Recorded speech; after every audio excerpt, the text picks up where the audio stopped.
Can creativity be developed, or is it an innate ability that you either have or don't have? So creativity is one of my favorite topics. I'm fascinated by it. I have been all of my life. And I'm particularly fascinated by the effect that meditation practice can have on our creative abilities, which is significant. But first, let's just look at creativity itself. Is it innate, or is it something that is everybody creative, or is it something that some people have and some don't? Picasso, the great Spanish painter, famously said, "All children are creative. The hard part is becoming a child again." I agree with this, and there's a research showing that children are, in fact, much more creative, generally speaking, than adults. Adults we can become that creative again, but we have to work on it. And that does involve sort of recapturing that childlike way of looking at things. It's sometimes called, interestingly enough, beginner's mind. In the Zen tradition, they use this term a lot. Beautiful book, by the way, Zen Mind, Beginner's Mind by Shunryu Suzuki. So it's this idea that we're aware that we're seeing everything, the world, ourselves, for the first time, the way that they are right now for the first time, which is always true. I mean, every instant is fresh, but we don't remember that, and we don't experience it like that most of the time, even though that is the reality.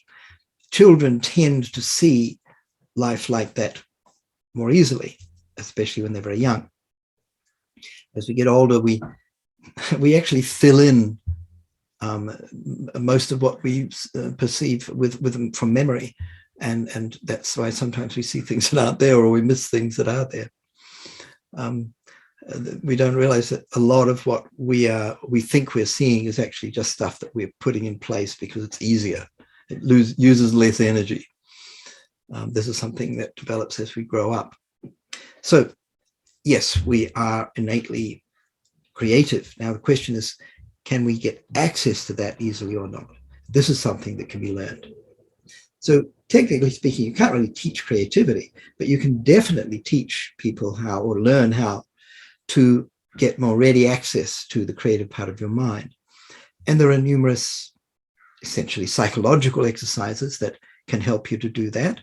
And I teach a lot of those in my trainings that I run. But meditation, in my opinion, is almost certainly the most effective way of, over time, getting more ready access to the deeper, more creative parts of the mind.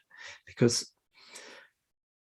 what blocks us from getting access to the creative part of the mind is too much thinking, and especially rational thinking, anxiety, these things like these block this type of thinking.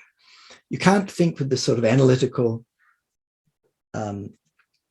anxiety-driven part of the mind and the imaginative, free-flowing creative mind. They can't function at the same time. One blocks the other. So you need to take a break if you want to be creative.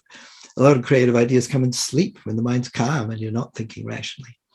There are many famous stories of people dreaming up great ideas, having deep insights into the functioning of science, of the material world. Vasily Mendeleev dreamed parts of the periodic table of elements, and other examples. Paul McCartney dreamed the great song Yesterday. It came in a dream. So there are different ways of getting access to this part of the mind in the waking state as well. I can talk about creativity continuously for 18 hours. I'm not going to do that today.